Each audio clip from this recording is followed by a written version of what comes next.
मिनिटांनी धरून ठेवलं होतं, काय सांगतात?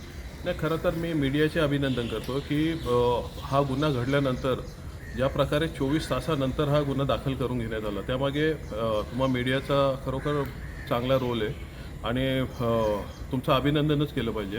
परंतु मला यासोबत एक गोष्ट अजून एक सांगायची वाटते की या गोष्टी ज्या घडत आहेत, ज्या महिलांवर, महिला काय किंवा पुरुष काय, डॉक्टर हा देवाचा दर्जा दिलेला असतो आपण, आणि त्याच्यावर अशा प्रकारे हात उचलणं हे योग्य नाही आहे.